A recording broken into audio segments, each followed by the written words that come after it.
हरे कृष्णा. गीतामृत मालिकेमध्ये सर्व मैत्रिणींचे अंतःकरणपूर्वक स्वागत आहे. आज आपण पाहणार आहोत भगवद्गीता जशी आहे तशी, अध्याय क्रमांक 12 भक्ती योग आणि त्याच्यामधील श्लोक क्रमांक 13 आणि 14. तर आपण प्रार्थनेने सुरुवात करणार आहोत. ओम ज्ञानतिमिरान्धस्य ज्ञानाञ्जनशलाकया चक्षुरुन्मीलितं येन तस्मै श्री गुरवे नमः. श्री चैतन्य मनोभीष्टं स्थापितं येन भूतले स्वयं रूपकदा मह्यं ददाति स्वपदान्तिकं. वन्देऽहं श्रीगुरु श्रीयुतापदकमलं श्रीगुरून् वैष्णवांश्च श्रीरूपं साग्रजातं सहगणा रघुनाथान्वितं तं सजीवं साद्वैतं सावधूतं परिजना सहितं कृष्ण चैतन्य देवं श्री राधा कृष्ण पादान् सहगणा ललिता श्री विशाखान्वितावश्च.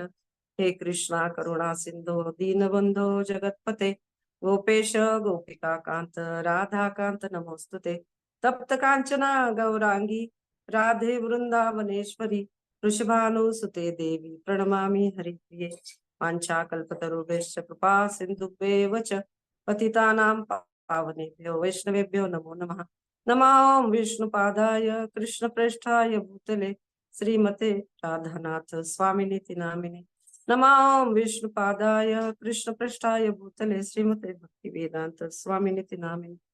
नमस्ते सरस्वती देवे गौरवाणी प्रचारिणे निर्विशेष शून्यवादी पाश्चात्य देशतारिणे. जय श्री कृष्ण चैतन्य प्रभो नित्यानंद श्री अद्वैत गदाधर श्रीवासादि गौर भक्तवृंद.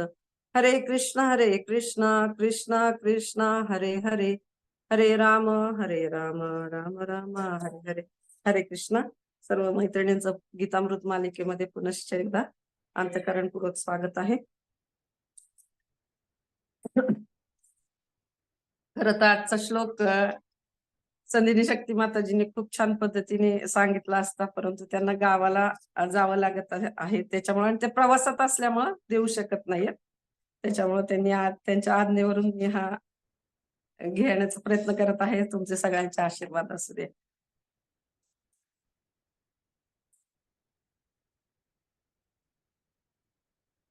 तर आपण बघतोय की भगवान श्रीकृष्ण अतिशय सुंदर रीतीने भक्तीची जी प्रोसेस आहे त्याच्यातल्या वेगवेगळ्या जे स्टेजेस आहेत, म्हणजे प्रगतीचे वेगवेगळे जे स्तर आहेत, तर ते स्तर एकानंतर एक उलगडत आहेत आणि त्याच्याबद्दलचं वर्णन आपल्याला करत आहेत. तर सुरुवात अतिशय सुंदर अशा उच्च स्तराकडून भगवंत या ठिकाणी करताना दिसून येतात. आणि 13 श्लोक क्रमांक 13 पासून ते अगदी या अध्यायाच्या शेवटचा जो श्लोक आहे 20 पर्यंत या भक्तिमय जे वेगवेगळ्या प्रगतीचे स्तर आहेत आणि भगवंताचे भक्त कसे असतात आणि भगवंतांच्या भक्तांमध्ये कुठल्या कुठल्या क्वालिटीज असतात आणि भगवंतांना ते भक्त का बरं एवढे प्रिय असतात, त्याचा उलगडा आपल्याला या सगळ्या सुंदर अशा श्लोकांमधून होणार. तर मैत्रिणींना आशा आहे की तुम्ही सगळ्यांनी भगवद्गीता समोर ठेवलेली आहे आणि अशी आशा आहे की सर्वजणांनी लक्षपूर्वक श्रवण करावे. कारण प्रभुपाद त्यांच्या तात्पर्यांमध्ये खूप सुंदर सुंदर गोष्टी सांगतायत. तर भक्तांचे जे आंतरिक गुण आहेत ना, जे व्यक्ती भगवंतांच्या भक्तिमय सेवेमध्ये नियुक्त झालेले आहेत, एकदम रत झालेले आहेत, तर त्यांचे गुण कशा प्रकारचे असतात ते या श्लोकामधून आपल्याला समजून येणार आहे. तर पाहूयात श्लोक क्रमांक 13 आणि 14. अद्वेष्टा सर्वभूतानां मैत्र करुण एव च निर्ममो निरहंकारः समदुःख सुखक्षमी संतुष्ट सततं योगी यतात्मा दृढनिश्चयः मय्यार्पितमनोर्बुद्धि यो मद्भक्तः स मे प्रियः. यो मद्भक्तः स मे प्रियः. अर्थात जो जीवांचा द्वेष करीत नाही आणि सर्व जीवांचा सुहृद मित्र आहे, जो मिथ्या अहंकारापासून मुक्त आहे आणि स्वतःला स्वामी समजत नाही, जो सुखदुःखामध्ये समभाव राखतो, जो क्षमाशील सदैव तृप्त आत्मसंयमी आहे आणि आपले मन व बुद्धी माझ्यावर स्थिर करून जो दृढ निश्चयाने भक्तीमध्ये संलग्न झालेला आहे, तो मला अत्यंत प्रिय आहे. भगवंत त्यांचं अंतःकरण या ठिकाणी दाखवत आहेत की भक्त का बरं प्रिय आहेत भगवंतांना एवढे, आणि त्या भक्तांमध्ये कोणत्या प्रकारच्या क्वालिटीज आहेत. तर पाहूयात आपण. आता इथं दिलंय की अर्थातच जी व्यक्ती श्रीकृष्णांची भक्तिमय सेवा करण्यात रत आहे, तिच्यामध्ये वरील सर्व गुण प्रगट होताना दिसून येतात. आणि आपल्याला हे जाणून घेण्याची तीव्र इच्छा असली पाहिजे की हे जे भगवंतांना अत्यंत प्रिय असणाऱ्या भक्तांमध्ये नेमके असे कोणकोणते सद्गुणांचं भांडार आहे की ज्यामुळं भगवंतांना ते अत्यंत प्रिय आहेत. आणि आपल्याला ना असं वाटतं ना की भगवंताला आपण देखील प्रिय बनावं. अर्थात ते सर्वांचे परमपिता आहेत, सर्व लेकरे त्यांना अत्यंतिक प्रिय आहेत. पण स्पेशली या भक्तियोगामध्ये भगवंत त्यांच्या अत्यंतिक प्रिय अशा त्यांच्या लोकांबद्दल बोलत आहेत. तर अशा कृष्णांचे होण्यासाठीच, कृष्णांना प्रिय बनण्यासाठीच आपल्याला या श्लोकांमधून अतिशय सुंदर असं मार्गदर्शन इथं होत आहे. तर आपल्याला हे सद्गुण प्राप्त व्हावेत असं आपल्या मनामध्ये देखील येत असतं. तर कशा पद्धतीने आपल्याला हे सद्गुण आपल्यामध्ये देखील प्राप्त होऊ शकतात, तर याचं व्यावहारिक मार्गदर्शन भक्तियोगामधून आपल्याला नेहमी मिळत असतं. आणि कशा प्रक्रियेने आपण या सगळ्या सद्गुणांना विकसित करू शकतो, हे देखील प्रभुपाद खूप सुंदर रीतीने तात्पर्यामध्ये स्पष्ट करताना दिसून येतात. इथं असं दिलंय की सहनशील असलं पाहिजे, म्हणजे कोणत्याही परिस्थितीत विचलित होणार नाही अशी ती व्यक्ती असते. कारण त्याला ज्ञान असते की कृष्ण सर्व गोष्टींचे नियंत्रक आहेत. बघा, त्या प्रकारचं ज्ञान असल्यामुळं स्वाभाविकच ते त्यांचे विचार त्या प्रकारचे असतात, ते सहनशील असतात. कृष्ण सर्व गोष्टींचे नियंत्रक आहेत, तर सर्व काही त्यांच्याच इच्छेने चाललेले आहे. ती त्यांच्या मनामधली भावना असते भक्तांच्या. आणि त्यांच्या प्लॅन प्रमाणे, म्हणजे भगवंतांच्या प्लॅन प्रमाणे सर्व गोष्टी घडत आहेत. तर एका भक्ताची ती शुद्ध चेतना असते. आणि तो प्रत्येक गोष्ट सहन करत असतो. सहन करत असण्यापाठीमागची त्याची जी चेतना असते ती या ठिकाणी छान रीतीने दिलेली आहे.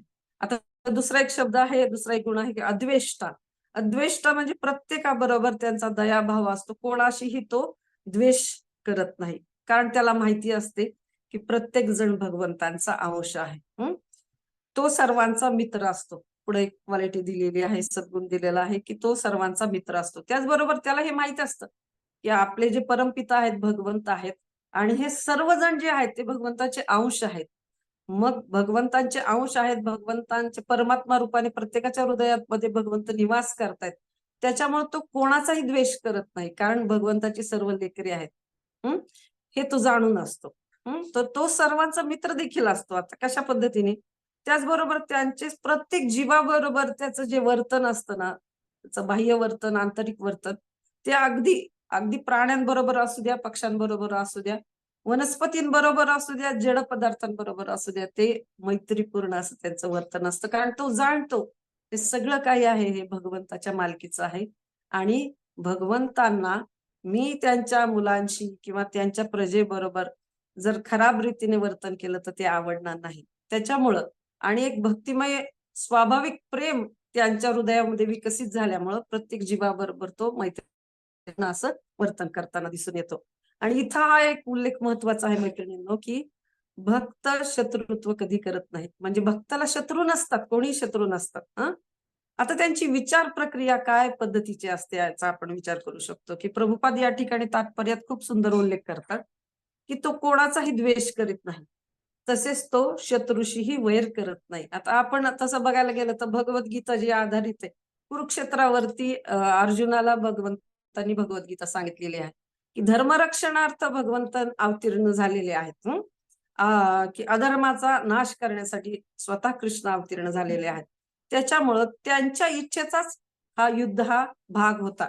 तसं पाहायला गेलं तर सगळे पांडव आहेत, तर ते भगवंताचे खूप शुद्ध भक्त आहेत. त्याच्यामुळे त्यांना शत्रू आणि मैत्री याच्याबद्दल काही फारसं देणं घेणं नाहीये. पण भगवंताची जशी इच्छा आहे त्याप्रमाणे ते वर्तन करायला तयार आहेत. त्याच्यामुळं युद्ध हे घडणारच होतं.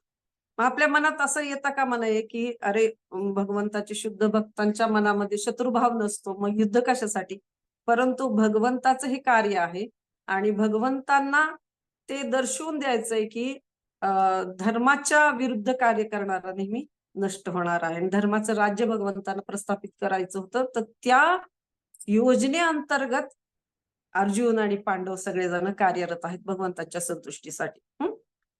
तसेच तो शत्रूशीही वैर करत नाही. त्याला असे वाटते, की माझ्या वाईट कर्मामुळेच तो एखादी व्यक्ती माझ्याशी शत्रुत्व करत आहे. म्हणून प्रतिकार करण्यापेक्षा सहन करणे चांगले. ही भावना त्यांची त्या पाठीमागे असते, विचार प्रक्रिया असते. आता हा एक खूप छान मुद्दा आहे समजून घेण्यासाठी आपल्याला, की आपल्या जीवनात जे काही घडतं ते पूर्वकर्मानुसार घडतं. याच्यातून आपण काय बोध घ्यायचा, की प्रत्येकाच्या जीवनामध्ये जे काही घडतंय ना, ते पूर्वकर्मानुसार घडत असतं. आपोआप किंवा ऑटोमॅटिक ही संज्ञा इथं मान्य नाही. हं. की असं शक्यच नाही, की कुठलीही गोष्ट घडते, एखाद्यावर एखादी परिस्थिती येते, तर ती आपोआपच असते असं कधीच घडणार नाही. कारण त्याचे पूर्वकर्म जे असतात प्रत्येक व्यक्तीचे, ते पूर्वकर्म या न त्या प्रकारेने त्या व्यक्तीच्या जीवनामध्ये येतच असतात. हं. तर मग आणि ह्या सगळ्या गोष्टी ज्या आहेत त्या भगवंताच्या प्लॅनप्रमाणे चाललेल्या असतात. म्हणजे आपण हा विचार करू शकतो जसं आपल्याला आतापर्यंत समजले, की एखाद्या व्यक्तीच्या जीवनामध्ये एखादी व्यक्ती वाईट पद्धतीने वागत असेल किंवा कसं, तर त्या व्यक्तीला समजलं पाहिजे एक भक्त म्हणून किंवा साधना करताना ते व्यक्तीला कळलं अंडरस्टँडिंग हे असलं पाहिजे, की समोरची जी व्यक्ती आहे ती माझे पूर्वकर्मानुसारच माझ्या जीवनामध्ये भगवंतांनी पाठवलेलं एक साधन आहे. कदाचित मला नम्र करण्यासाठी आलेली असावी. तर ते तत्कालीन कारण एखादं असू शकतं, तात्पुरतं कारण असू शकतं. त्याच्यानंतर दुसरं जे कारण असतं ते रिअल कॉज म्हणलं जातं त्याला. ते कर्मामुळं, आपल्या कर्मामुळं त्या व्यक्तीचा दोष नाही. ती तर एक माध्यम म्हणून आपण बघायला शिकलं पाहिजे. आणि तिसरं जे कारण असतं ते हायर कॉज ज्याला म्हणतात, की भगवंतांचा याच्या पाठीमागे काहीतरी प्लॅन असला पाहिजे. त्याच्यामुळं भगवंतांनी नियोजित केलेल्या या सगळ्या गोष्टी असू शकतात. अशा पद्धतीचे विचार त्या थोर भक्तांचे असतात. हं. तर या प्रकारे जे भक्त आहेत, ते जे काही घडतंय, तर ते या पद्धतीने समजून घेतात, की या पाठीमागे भगवंताची निश्चितच काही योजना आहे आणि पूर्वकर्मानुसार या सगळ्या गोष्टी घडत आहेत. त्यामुळे तो कोणालाही दोष देत नाही. ही गोष्ट खूप महत्वाची आहे. कारण आपल्या दैनंदिन जीवनासाठी भगवद्गीता आपल्याला इतकं सुंदर मार्गदर्शन करते, की छोट्या-छोट्या गोष्टींसाठी आपण जेव्हा इतरांना दोष देतो, त्यावेळेस आपण हे विसरतो, की माझ्या पूर्वकर्मामुळं अशा प्रकारचं वर्तन समोरची व्यक्ती करत असावी. कदाचित मी या व्यक्तीशी त्या पद्धतीने वर्तन केलेलं असलं पाहिजे गत जन्मांमध्ये. त्याची परतफेड म्हणून अशा प्रकारचं वर्तन ती व्यक्ती करते. असा जेव्हा विचार एक साधक म्हणून आपल्या मनामध्ये येतो किंवा त्या प्रकारचं मार्गदर्शन जेव्हा आपल्याला मिळतं ना, त्यावेळेला आपण शांत होतो.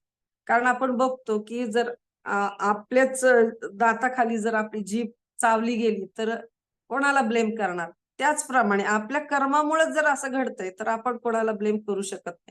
तर हे अंडरस्टँडिंग आपल्याला भगवद्गीतेमध्ये एक सुरुवातीच्या काळामध्ये जर आपण असा विचार करत राहिलो आणि या बेसवरती जर आपण भक्तिमय सेवा करत असू, तर निश्चितच आपल्याला सेवा करताना सुद्धा जर काही खराब अनुभव आले, काही जणांकडनं वाईट वर्तन जरी झालं, तरी ते आपण या चेतनेनुसार ह्या गोष्टी समजू शकतो आणि भगवंतांच्या सेवांमध्ये कुठल्याही प्रकारचा अडथळा त्याच्यामुळं आपल्या विचारांमध्ये येऊ शकत नाही, आपल्या चेतनेमध्ये येऊ शकत नाही आणि ती सेवा आनंदाने आपण करू शकतो. हं. तर आपण बघतो, की अतिशय सुंदर असा हा श्लोक आहे. प्रभुपाद या ठिकाणी जो उल्लेख करतात. प्रभुपाद असं सांगतायत तात्पर्यामध्ये, की श्रीमद भागवतात 10.14.8 म्हटले आहे, की "तत्तेनुकंपा सुसमक्षमाणो भुज्यान एवात्मकृत विपाकम." तर दायभाग हा शब्द या श्लोकामध्ये एक येतो, की जसा पित्याच्या प्रॉपर्टीवरती त्यांच्या मुलाचा अधिकार हा असतोच असतो. म्हणजे तो न्याय अधिकार आहे, की पित्याची जी प्रॉपर्टी आहे ती त्या मुलाला मिळणारच आहे. त्याप्रमाणे असे जे भक्त आहेत ना, त्यांचा भगवंताच्या प्रेमाच्या प्रॉपर्टीवर तेवढा अधिकार असतो. त्याच्यामुळं ह्यांच्यातले ज्या क्वालिटीज आहेत त्या लक्षपूर्वक आपण त्याच्याबद्दल सतत चिंतन केलं पाहिजे हं. तर जेव्हा भक्तावर दुःख किंवा संकट ओढवते, तेव्हा त्याला वाटते, की ही दुःखे किंवा संकटे म्हणजे भगवंतांची आपल्यावर कृपा आहे. अशी चेतना असते त्या भक्तांची. त्याला वाटते, की माझ्या पूर्वजन्मातील दुष्कृत्यांमुळे वास्तविकपणे मी जे दुःख भोगत आहे, त्यापेक्षा पुष्कळच अधिक दुःख भोगावयास पाहिजे. बघा, या प्रकारची त्याची चेतना असते, की कदाचित पूर्वजन्मांमध्ये अशा प्रकारचं कृत्य घडलेलं असणार आहे आणि त्याची शिक्षा भगवंतांनी उलट कमी करून आपल्याला दिलेली आहे. असं ते भक्त समजतात. त्यापेक्षा पुष्कळच अधिक दुःख भोगावयास पाहिजे, परंतु भगवंतांच्या कृपेनेच मी ज्या शिक्षेस पात्र आहे, ती शिक्षा मिळत नाही. अशी चेतना त्या भक्तांची असते आणि भगवंताच्या कृपेने मला अल्पशीच शिक्षा भोगावी लागत आहे. म्हणून संकटामध्ये देखील तो सदैव शांत, स्वस्थ आणि धीर असतो. जसं मगाशी उल्लेख केला, की स्वतःचीच जर जीभ आपल्याच दाताखाली सापडली, तर आपण कोणालाही ब्लेम करत नाही. त्याप्रमाणे तो भक्त त्या पद्धतीचं चेतना ठेवतो, की आपल्या पूर्वकर्मांमुळेच असे वाईट अनुभव येत आहेत. पण ही भगवंताची कृपाच आहे. माझे कर्म ते नील करत आहेत. तर इथं असं दिलेलं आहे, की भक्त हा शत्रूसहित प्रत्येकाशी सदैव दयेने वागतो. निर्मम म्हणजे भक्त हा शारीरिक दुःखांना आणि कष्टांना जास्त महत्व देत नाही. कारण तो पूर्णपणे जाणतो की मी म्हणजे हे भौतिक शरीर नाही. त्याच्या ठायी देहात्म बुद्धी नसते, म्हणून तो मिथ्या अहंकारापासून मुक्त असतो. बघा, देहात्म बुद्धी म्हणजे काय? की मी हा अमुक आहे, मी तमुक आहे, हे माझं शरीर आहे, मी अमक्या देशाचा नागरिक आहे. ही झाली देहात्म बुद्धी. परंतु त्या बुद्धी व्यतिरिक्त एक जी महत्वाचा जो अहंकार मानला गेलेला आहे, जो खरा अहंकार आहे. मिथ्या अहंकार म्हणजे खोटा अहंकार. आणि खरा अहंकार म्हणजे काय? मी भगवंताचा पार्ट आहे, मी भगवंताचा एक अंश आहे आणि भगवंत माझे स्वामी आहेत, मी त्यांचा सेवक आहे. हा जो अहंकार आहे ना, हा खऱ्या अर्थाने खरा अहंकार आहे. आणि हे तो जाणत असल्यामुळं जे काही दुःख येतं, जो काही त्रास होतो, तो सहज सहन करू शकतो. आणि तो असा विचार करतो, की यापेक्षा अधिक बघा इथं काय दिलंय, भगवत कृपेने जे काही प्राप्त होते त्यातच तो संतुष्ट असतो. म्हणजे प्रत्येक गोष्टीला तो सुखांना देखील म्हणजे या जगातले जे सुख मानले गेलेत, त्या सुखांना, दुःखांना तो भगवंताची कृपा समजतो. हं. यापेक्षा अधिक काही प्राप्त करण्यासाठी प्रयास करीत नसल्यामुळे तो सदैव आनंदित असतो. बघा, कष्ट आणि दुःख कशामुळे येतं, की अधिकाधिक भौतिक सुखांसाठी किंवा भौतिक गोष्टींसाठी व्यक्ती जेव्हा प्रयत्नशील असते आणि याच्यामध्ये खऱ्या अर्थानं सुख हे मिळतच नाही या जगात. कारण ते दुःखालयच असं नाव भगवंतांनी ज्यांनी निर्माण केलं, त्यांनीच शिक्का मारलेला आहे, की हे दुःखालय आहे, अशाश्वतम आहे सगळ्या गोष्टी. तर त्यांनीच इथं तो शिक्का मारलेला असल्यामुळं किती धडपड केली तरी व्यक्तीच्या जीवनामध्ये खरं सुख मिळतच नाही. दुःखाचा अभाव म्हणजे सुख असं समजलं जातं. त्याच्यामुळे त्याला या सगळ्या गोष्टीचं ज्ञान असतं. म्हणून साठी ना, यापेक्षा अधिक तो प्रयत्नशील प्राप्त करण्यासाठी प्रयास करीत नसल्यामुळे तो सदैव आनंदी असतो. तो त्याचा वेळ भक्तिमय सेवेमध्ये जास्तीत जास्त अ, घालवत असतो किंवा व्यवस्थितरित्या रममाण झालेला असतो आणि तो परिपूर्ण योगी असतो. मागे आपण व्याख्या पाहिली, की जो सतत भगवंतांच्या सेवेमध्ये युक्त असतो, तो परमयोगी आहे, असं भगवंतांनी स्वतः वर्णन केलेलं आहे. कारण आध्यात्मिक गुरूकडून प्राप्त झालेल्या आदेशांचं पालन करण्यात तो दृढ असतो. बघा, दृढ हे एक खूप सुंदर असा गुण आहे, दृढ निश्चय असणं आणि त्याची इंद्रिय संयमित असल्यामुळे तो निश्चयी असतो. वादविवादामुळे तो डळमळून जात नाही. बघा, इंद्रिय संयमित असल्यामुळे तो निश्चयी असतो. आपण हरिदास ठाकूरांचं उदाहरण मागे पण बऱ्याच मैत्रिणींनी सांगितलं, की स्वतः मायादेवी त्यांच्या परीक्षेसाठी आल्या. परंतु त्या ठिकाणी हरिदास ठाकूर अजिबात डळमळीत झाले नाही. उलट मायादेवींच्या आधी एक वेश्येला पाठवलेलं होतं त्यांच्या शत्रूंनी. पण त्यासाठी सुद्धा ते डळमळीत झाले नाही, की त्यांच्या इंद्रियांवरती त्यांचा एवढा ताबा होता, की सगळी इंद्रिय भगवंतांच्या सेवेमध्ये त्यांनी लावलेली असल्यामुळे उलट त्या वेश्येचा उद्धार त्या ठिकाणी झाला आणि पुढे जाऊन ती वेश्या खूप छान भक्त बनली आणि इतरांना देखील तिने अनेकांना उपदेश केले, भक्त बनवलेला आहे. म्हणजे आपण हे बघू शकतो, की त्यांची इंद्रिय संयमित असल्यामुळे ते निश्चयी असतो आणि वादविवादामुळे तो डळमळून जात नाही. अशी असंख्य उदाहरणं भागवतामध्ये आढळून येतात. कारण भक्ती करण्याच्या त्यांच्या दृढनिश्चयापासून त्याला कोणीही परावृत्त करू शकत नाही. आपण बघितलं असंख्य उदाहरणं मैत्रिणींनी आतापर्यंत बळी महाराज म्हणा, ध्रुव महाराज, त्याच्यानंतर प्रल्हाद महाराज या सगळ्यांची जर उदाहरणं बघितली, असंख्य उदाहरणं आहेत भागवतामध्ये. पृथू महाराज, तर त्यांची युधिष्ठिर महाराज, अर्जुन, या कुंती देवी या सगळ्यांची उदाहरणं बघितली, तर किती विपरीत परिस्थिती त्यांच्यावरती आलेली होती. पण त्यांच्या भक्तीवरती, भगवंतांच्या त्यांच्या प्रेमावरती कसलाच परिणाम झाला नाही. उलट ते भक्ती त्यांची वृद्धिंगत होत गेलेली आपल्याला दिसून येते. आणि त्यांना या दृढनिश्चयापासून कोणीही परावृत्त करू शकत नाही. तो पूर्णपणे जाणतो. तो पूर्णपणे जाणतो की श्रीकृष्ण हेच आदिपुरुष आहेत. म्हणून त्याला कोणीही विचलित करू शकत नाही. या सर्व गुणांमुळे तो आपले मन आणि आपली बुद्धी पूर्णपणे भगवंतावर स्थिर करू शकतो. आपण बघू शकतो की अमरीश महाराजांनी कशा रीतीने त्यांची सर्व इंद्रिये, त्यांचं मन भगवंतांच्या चरण कमलाशी लावलं होतं. वेगवेगळ्या प्रकारच्या सेवा ते करत असायचे आणि अशा वेळेला त्यांना दुर्वासा मुनींचं जेव्हा जी घटना घडली, की त्यांनी जेव्हा निर्जला एकादशीचा उपवास केला होता प्रजाचा सुखी राहण्यासाठी पूर्ण वर्षभर त्यांनी हे व्रत केलेलं. आणि ज्यावेळेस दुर्वास मुनी त्यांच्याकडे आले आणि त्यांना सांगितलं की अतिथी म्हणून येतोय, त्यांना स्नानासाठी उशीर झाला. त्यावेळेला त्यांच्या जे अमरीश महाराजांचे जे मंत्री होते किंवा राजपुरोहित किंवा त्यांच्याकडे जे योगीजन होते, त्यांनी सल्ला दिला की तुमच्या व्रताचं हे पारणाची वेळ आलेली आहे. तर चरणामृत प्राशन करून तुम्ही हे पारणाचं हे करू शकता पूर्ण व्रताचं. तर त्यांनी फक्त थेंबभर चरणामृत घेऊन त्या व्रताचं पालन करण्यासाठी, प्रजेच्या सुखासाठी केलेलं व्रत होतं. तर चरणामृत थेंबभर घेतलं. दुर्वासा मुनी त्यांच्यावरती क्रोधित झाले, की माझ्या आधी म्हणजे मला तुम्ही बोलवलेलं आहे, आमंत्रित केलं. माझ्या आधी तुम्ही कसं काय प्रसाद घेऊ शकता? त्या वरून त्यांनी एवढा क्रोध केला, की त्यांनी एक कोण म्हणू शकतो आपण, की एका राक्षसाला त्या ठिकाणी उत्पन्न केलं. त्यावेळेला अंबरीश महाराज फक्त हात जोडून उभे राहिले. तर अशा वेळेला भगवंतांच्या हातामधील सुदर्शन चक्र आपोआप सुटलं आणि त्या मुनींच्या पाठीमागे धावू लागले. तर त्या मुनी त्याच्यापासून संरक्षण करू शकले नाहीत स्वतःच.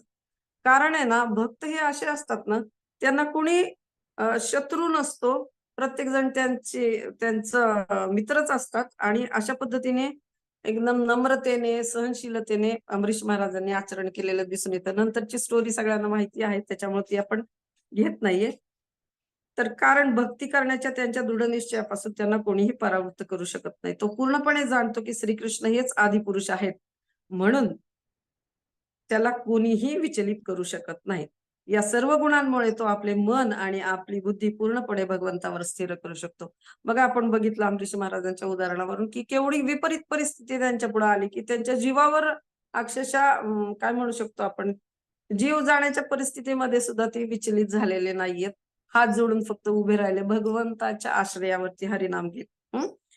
तर आपण बघू शकतो, की या सर्व गुणांमुळे तो आपले मन आणि आपली बुद्धी पूर्णपणे भगवंतावर स्थिर करू शकतो. भक्तीचा असा हा आदर्श निश्चितच दुर्मिळ आहे आणि भक्तीच्या विधी नियमांचे पालन करून तो भक्तीचा आदर्श अवस्थेत उन्नत होतो. बघा ही क्रमशः विकसित होत जाणारी ही गोष्ट आहे. हे जे गुण आहेत भक्तांमधील ते क्रमशः विकसित होत जातात. ते त्यांच्यामध्ये असतात. पण काय म्हणतो ना, सोनं जेव्हा अग्नीमध्ये टाकलं जातं, तेव्हा ते अधिक उजळून निघतं. त्याप्रमाणे भगवंत देखील कधी-कधी भक्तांच्या परीक्षा बघतात, त्यांचं ग्लोरिफिकेशन वाढवण्यासाठी आणि त्यांचे हे सगळे गुण प्रगट व्हावेत याकरिता. मग भगवंत यापुढे सांगतात, की असा भक्त हा मला अत्यंत प्रिय आहे. भगवद्गीतेमध्ये स्वतः भगवंत त्यांचं अंतःकरण उघडून दाखवतायत, की कशा प्रकारचा भक्त भगवंतांना अत्यंत प्रिय आहे आणि त्यांच्या या परिपूर्ण कृष्ण भावनाभावित क्रियांमुळे मी सदैव प्रसन्न असतो. म्हणजे कृष्ण भावनाभावित अशा सगळ्या ज्या क्रिया भक्तांकडून घडतात, त्यांच्यावरती भगवंत हे सदैव प्रसन्न असतात.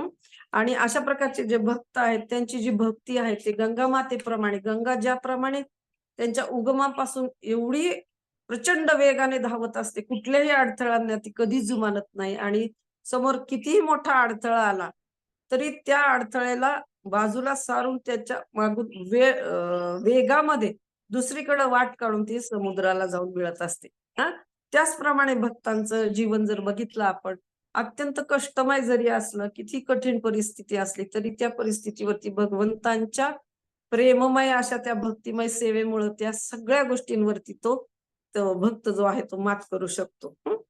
आणि सातत्याने जशी गंगा पुढे जाते, तशी अविरतपणे त्या भक्तांची भक्ती ही वाढतच जाते, प्रवाहित होत राहते. कारण आपण ह्या गोष्टी लक्षात घेतल्या पाहिजेत. वारंवार या अशा प्रकारच्या श्लोकांचं चिंतन केलं पाहिजे. कारण आहे ना, आपल्याला जो मनुष्य जन्म मिळालेला आहे ना, तर तो अतिशय दुर्मिळ आहे आणि आपल्याला जर भगवंताचं प्रेम, भगवंतांचं जे इथं जे दिलंय, की आपल्याला भगवंताला प्रिय बनायचं असेल, तर या गोष्टींचं चिंतन आपण वारंवार केलं पाहिजे. तर असं मी ऐकलं होतं, की why worry in the presence of Hari. म्हणजे जेव्हा आपण भगवंत म्हणतात ना, की अ, "तू तेरे काम में तो मैं मेरे धाम में. तू अगर मेरे नाम में तो मैं तेरे सब काम में." म्हणजे भगवंत स्वतःच इथं सांगतात, की नामामध्ये भगवंत प्रगट झालेले आहेत.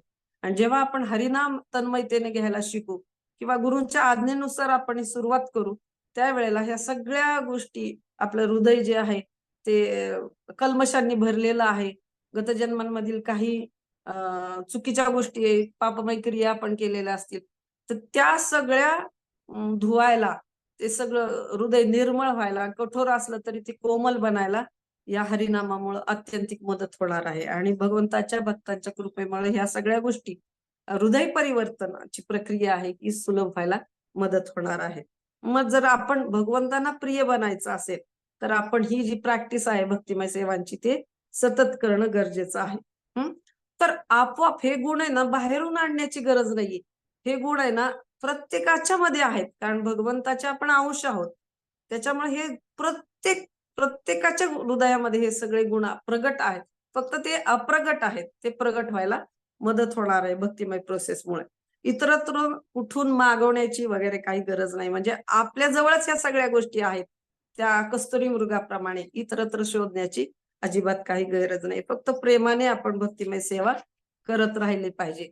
त्याप्रमाणे ते भक्ताचे ते गुरु भगवंत स्वतः प्रगट करतात. जसं आपण बघतो की एखादी आई तिच्या बाळाला खूप छान नाव घालते, खूप छान सजवते आणि तिच्याकडचे जे जर दागिने असले, त्या दागिन्यांनी ती आई त्याच्या बाळाला सजवते आणि स्वतःच नंतर नजर लागू नये म्हणून काळात तीट लावते त्या बाळाला. तुम्ही सगळ्याजणी आई आहात, त्याच्यामुळे तुम्हाला हे समजून येऊ शकतं. आणि नंतर स्वतःच किती कौतुकाने त्या बाळाकडे बघत असते, त्याचा पापा घेते. त्याचप्रमाणे आपण बघू शकतो की भगवंत हे सर्वांचेच पिता आहेत, परमपिता आहेत ते सगळ्यांचे. आणि हे जे गुण आहेत त्या प्रत्येक जीवात्म्यामध्ये, जेव्हा तो जीवात्मा भक्तिमय सेवा करू लागतो, भगवंताची हरिनाम घ्यायला लागतो किंवा गुरूंच्या मार्गदर्शनानुसार आचरण करू लागतो, त्याप्रमाणे ते गुण त्या भक्तामध्ये प्रगट व्हायला सुरुवात होती आणि तो भक्ताचं सौंदर्य एवढं वाढत जातं. आपण बघतो की सेवा करणारी लोक जी ना, इतकी आकर्षक दिसतात. मग ते कुठल्याही रंगाची असू द्या, कसलेही कपडे त्यांनी घातलेले असू द्या, पण ते आकर्षून घेतात. कारण भगवंतांचं जे खरं प्रेम आहे, त्याचा दागिना त्या भक्तांनी घातलेला असतो. जसं ती आई त्या बाळाला सजवते, त्याप्रमाणे भक्ताला भगवंत आपोआपच हे सगळे सद्गुणांचे दागिने घालून सजवत असतात. तर याच्यावरून आपल्याला ही गोष्ट लक्षात येते की सर्वोच्च गोष्ट जी आहे ती आहे हरिनाम. तर प्रत्येक दिवशी कृतज्ञ हृदयाने आपण जेव्हा हरिनाम घेऊ आणि आपल्या जे शिक्षा गुरु आहेत, दीक्षा गुरु आहेत किंवा आपले जे वैष्णव आहेत, त्यांच्या मार्गदर्शनानुसार जर सेवा करत राहू नम्र भावनेने, तेव्हा हे सगळे जे गुण जे प्रत्येकामध्ये आहेत, तर ते प्रगट व्हायला खूप सारी मदत होणार आहे.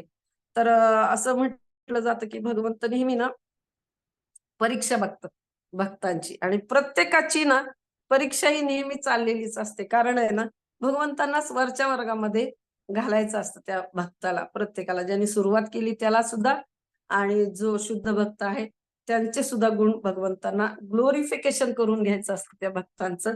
इतरांना जगापुढे त्या क्वालिटीज दाखवायच्या असतात. त्याच्यामुळे सगळं भागवत मध्ये जे कथा येतात भक्त, भक्ती आणि भगवंत यांच्या संदर्भात, तसे सगळ्या गुणांचं प्रगटीकरण प्रत्येक वेळेला त्या भक्तांकडून झालेलं आपल्याला दिसून येतं. तसं आपण चित्रकेतू महाराजांचं पण बघू शकतो की त्यांना एवढा शाप मिळाला पार्वती देवींकडून, तरी देखील ते विचलित झालेले नाहीत.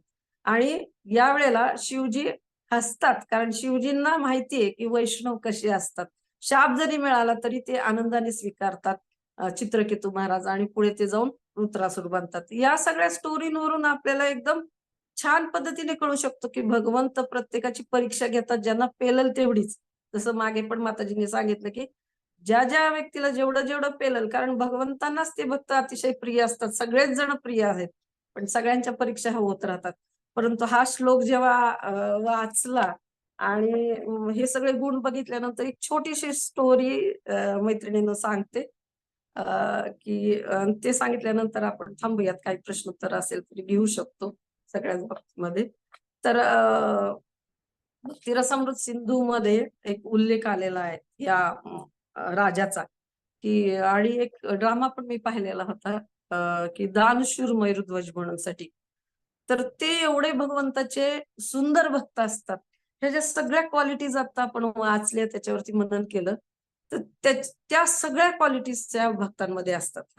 तर खूप शुद्ध असे भक्त असतात. मयूरध्वज राजा असतात, त्यांचं भलं मोठं साम्राज्य असतं आणि एकदा काय होतं, ते भगवंतांच्या चिंतनामध्ये सदैव मग्न असतात आणि त्यांचा एक मुलगा असतो, ताम्रध्वज म्हणून साठी राजकुमार असतो, मोठा तरुण असतो तो देखील. तर एकदा काय होतं, की जेव्हा राजसूय यज्ञ करतात युधिष्ठिर महाराज नंतर, हे सगळं कुरुक्षेत्रावरील युद्ध सगळं पार पडतं. सगळ्या पद्धतीने सगळीकडं शुभ लक्षणं असतात आणि भगवंताच्या इच्छेप्रमाणे सगळं काही घडलेलं असतं. धर्माचं राज्य सुरू झालेलं असतं. तर त्यावेळेला ते जेव्हा राजसूय यज्ञ करतात, तर त्यावेळेला तो यज्ञाचा घोडा सगळ्यांना माहिती आहे, की प्रत्येक प्रदेशामध्ये फिरवला जातो. तर तो घोडा हे जे मयूरध्वज आहेत राजा, तर त्यांच्या प्रदेशामध्ये येतो. फार मोठं साम्राज्य असतं आणि त्या साम्राज्यामध्ये येतो. तर त्या साम्राज्यामधला तो जो राजकुमार असतो ताम्रध्वज, तर त्याच्या कानावरती ती बातमी येते, की खूप विलक्षण असा एक घोडा आपल्या राज्यामध्ये सरहद्दीमध्ये आत आलेला आहे आणि त्याच्यासोबत सुवर्ण असं पत्र आहे. काय म्हणू सोन्याच्या पत्र्यावरती लिहिलेलं असं हस्ताक्षरामध्ये ते आहे आणि तो विचारतो, की मग कोणाचं सैन्य आहे किंवा कोणी सैन्याचं नेतृत्व केलेलं आहे. तेव्हा गुप्तहेरांकडनं त्या ताम्रध्वजला कळतं, की प्रत्यक्ष अर्जुन त्या सैन्याचं नेतृत्व करत आहे.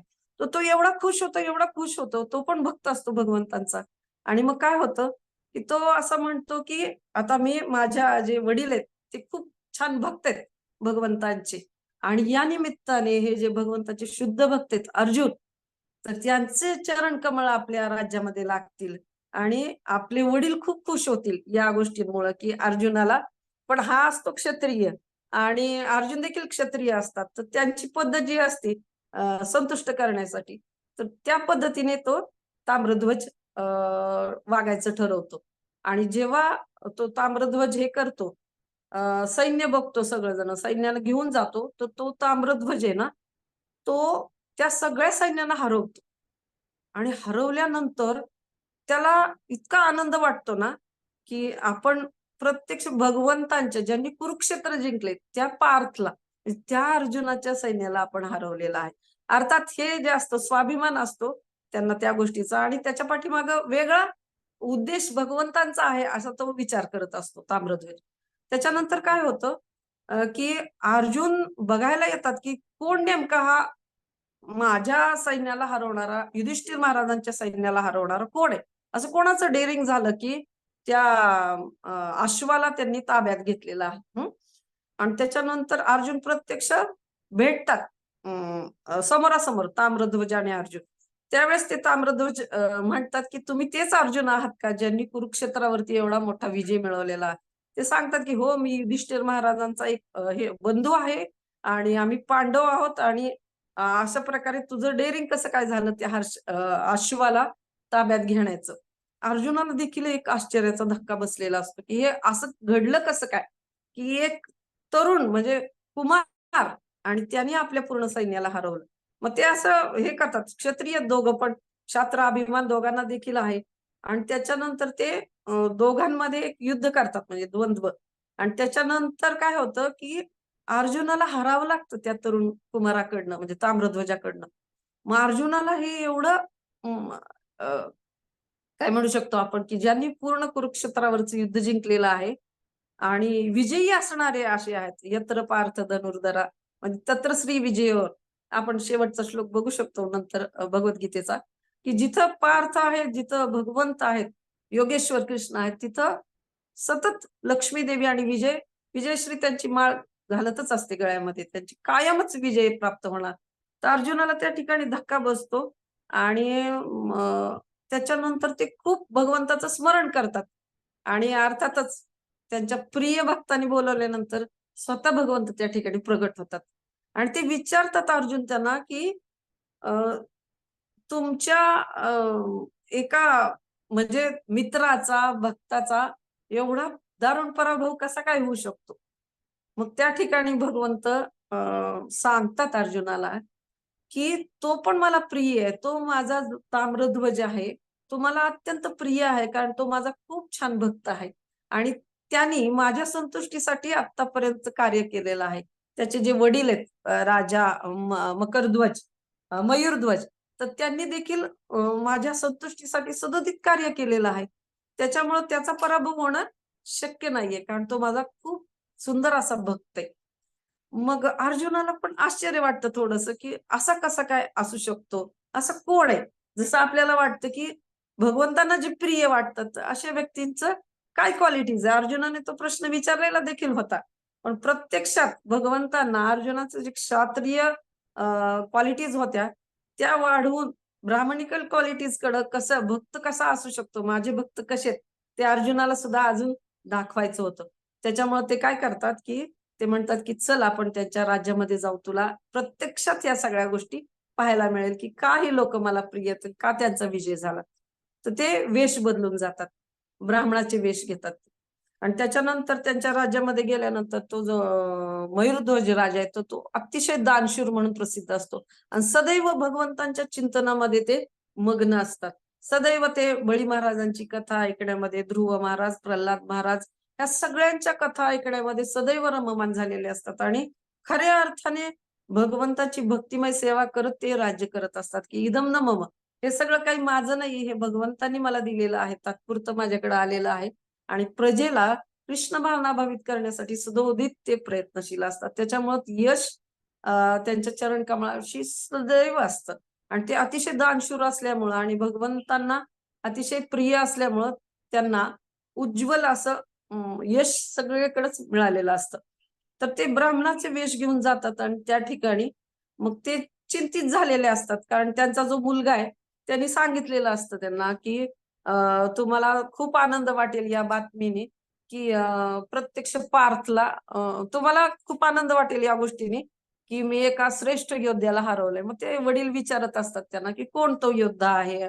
मग हे जेव्हा पार्थला हरवलंय असं कळतं, तर त्यावेळेस त्यांच्या वडिलांना आनंद न होता ते असं म्हणतात, की "तू भगवंतांच्या एका भक्ताला, शुद्ध भक्ताला दुखवलेलं आहेस." असं त्या वडिलांचं मानसिकता असते आणि अशा व्यक्तीबरोबर तू कशाला वैर केलं, युद्ध केलं? सरेंडर झाला असता तर उलट भगवंत जास्त खुश झाले असते. मग तो मयूरध्वज आणि त्यांचा तो संवाद झालेला असतो आणि त्यांची मानसिकता वेगळी असते. तर त्यावेळेला हे ब्राह्मण त्यांच्या राज्यामध्ये आणि राजवाड्यामध्ये प्रवेश करतात. आणि अशा वेळेला तो दानशूर असतो तो मयूरध्वज असतो तो. तर तो असा विचारणा करतो, की "मी तुमची काय सेवा करू शकतो? ब्राह्मण हे जे आलेले आहात तुमचं स्वागत आहे."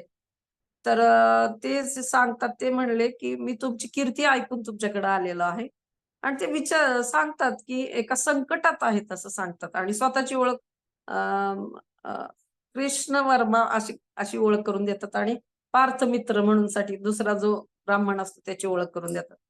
तर राजा त्यांना आधीच प्रॉमिस करतो, की तुम्हाला जे काही हवंय, काय तुम्हाला जे दान हवंय, ते तुम्ही अगदी निसंकोच मागा आणि मी ते द्यायला तयार आहे.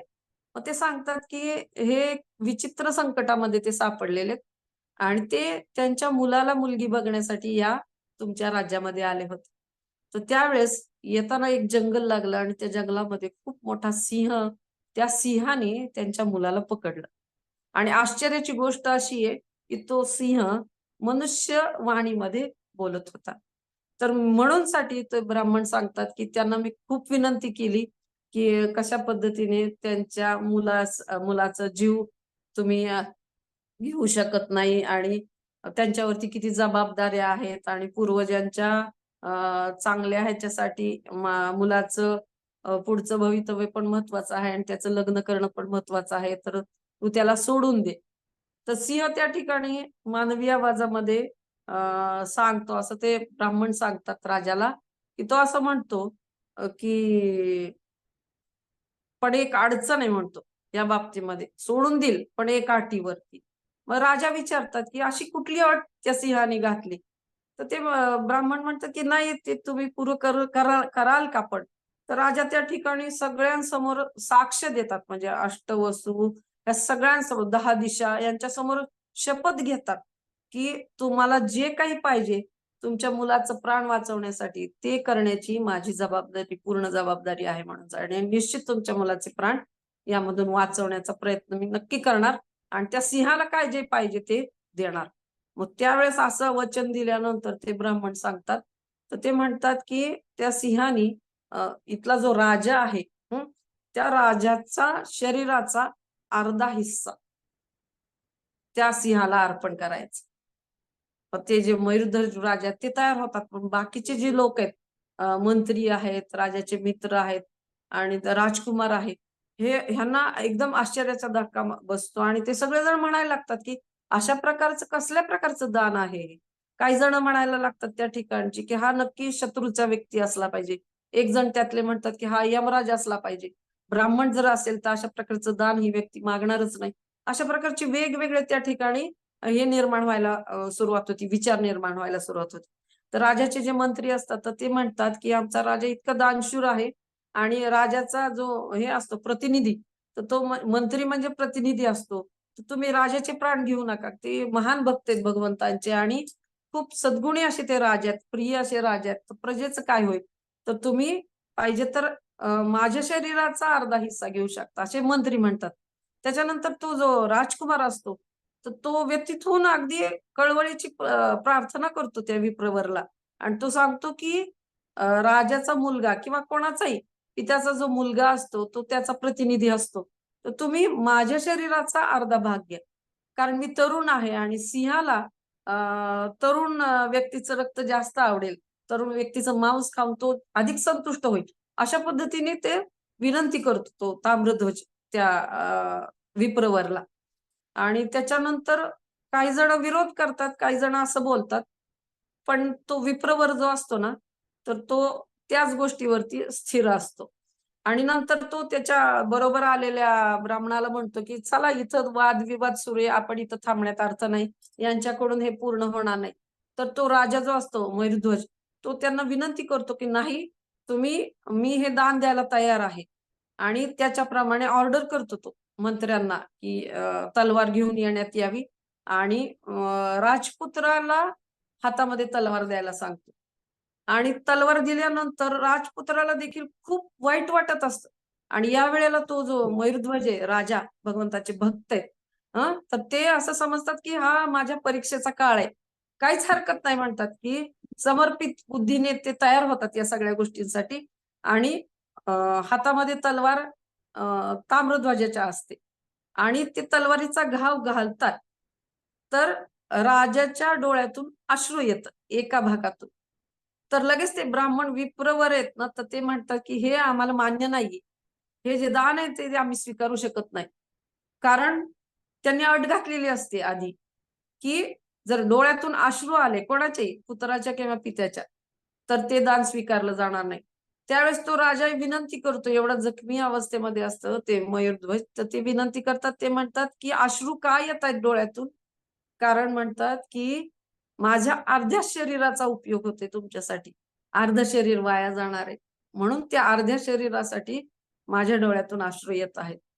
तर हे जेव्हा बघतात ते दोन्ही ब्राह्मण जे आलेले असतात बरोबर, तर तो जो दुसरा ब्राह्मण असतो, तो त्या मोठ्या ब्राह्मणाला थांबवतो, की "इतकी परीक्षा तुम्ही घेऊ नका" म्हणून साठी.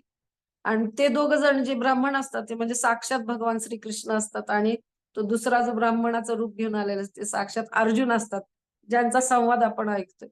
मग त्या ठिकाणी भगवंत स्वतःचं रूप प्रगट करतात आणि त्या दर्शनाने ते पूर्णपणे त्या राजाचा एकदम तो नतमस्तक होतो, जो मयूरध्वज आहे. तर तो नतमस्तक होतो आणि तो म्हणतो, की "मला माहित होतं भगवंताचीच ही योजना आहे आणि आत्तापर्यंत ते फक्त भक्ती करत आलेले होते भगवंतांची पिढ्यानपिढ्या. परंतु भगवंताचं साक्षात दर्शन भगवंताच्या या योजनेमध्ये त्यांना घडून आलेलं दिसून येतं आणि भगवंत स्वतः कृपा करण्यासाठी आणि भक्तांमध्ये जे गुण आहेत, ते काय प्रकारचे असू शकतात, असे माझे भक्त आहेत. याचा जसं त्या आईला बाळाबद्दल अभिमान वाटतो, की किती सुंदर माझं गुणी बाळ आहे.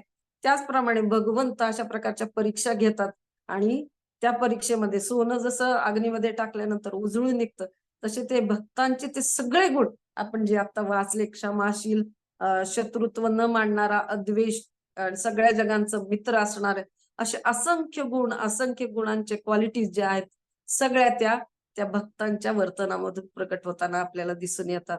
तर असे आहेत भगवंत, असे आहेत भगवंतांचे भक्त आणि अशा प्रकारचे गुण त्यांचे प्रदर्शित होताना आपल्याला दिसून येतात. तर आपण अशा प्रकारचे हे जे भागवताचे स्टोरी आहेत किंवा ह्या ज्या कथा आहेत, त्याच्या कथांवरती नेहमी चिंतनशील असलं पाहिजे जेणेकरून ज्या प्रकारचं चिंतन आपण करू ना त्या प्रकारचे आपण बनणार आहोत. तर त्याच्यासाठी हा श्लोक अतिशय महत्वाचा आहे मैत्रिणींनो. थोडंसं हेवी स्टोरी होती, परंतु हे जे गुण आहेत, तर ते गुण सांगण्यासाठी मला असं वाटलं की हे जास्त चांगल्या पद्धतीने आपण ह्या गोष्टी सगळ्या समजून घेऊ शकतो. आणि आपलं देखील हृदय कशा पद्धतीने आपण द्वेषरहित करायचं, ज्याच्यामुळं ना याच्यासाठी आपण सदैव नरसिंह भगवंतांना प्रार्थना केली पाहिजे. भगवंतांना प्रार्थना केली पाहिजे, गुरूंना प्रार्थना केली पाहिजे, की आपलं जे हृदयातली कल्मश आहेत, हे जे भावना आहेत, द्वेष म्हणा, राग म्हणा, बाकीच्या इतर ज्या गोष्टी आहेत, लोभ, अत्यंतिक किंवा इतर जीवांप्रतीचा आपल्याला कधी-कधी वर्तनामुळे राग येऊ शकतो. तर ते त्यावेळेला आपली विचार प्रक्रिया कशी असली पाहिजे, आपली चेतना कशी असली पाहिजे, बऱ्याच गोष्टींची शिकवणूक भगवद्गीतेमधून आपल्याला मिळत असते. आणि हे एवढं असं सुंदर असं भगवंताची वाणी आहे, की ती ऐकली तरी हळू का होईना आपली भौतिक अस्तित्व शुद्ध व्हायला खूप मदत होणार. आणि यासाठी आपण दैनंदिन हरिनाम कसं आपल्याला चांगलं घेता येईल, या पद्धतीने आपण प्रयत्न केला पाहिजे. तर हरे कृष्णा, काही चुकलं असलं तर निश्चित क्षमा कराल तुम्ही मोठ्या अंतःकरणाने. आणि मला एवढं चांगल्या पद्धतीने सांगता येत नाही, परंतु आज कोणीच नव्हतं हे श्लोकांबद्दल बोलायला. माताजींनी खूप छान आपल्याला दिलं असतं लेक्चर. परंतु काही चुकलं असलं तर निश्चितच क्षमा करा. फक्त एक काही योग्यता नाहीये. पण प्रभूजींची आज्ञा आहे, मैत्रिणींचं प्रोत्साहन आहे. त्याच्यामुळे काही बोलता आलं असेल, तर ते गोड मानून घ्या. हरे कृष्ण. कोणाला काही प्रश्न असल्यास नक्की तुम्ही विचारा. कारण प्रश्नोत्तरामधून बऱ्याच गोष्टी आपल्याला क्लिअर होत असतात. हरे कृष्ण. तर थँक यू.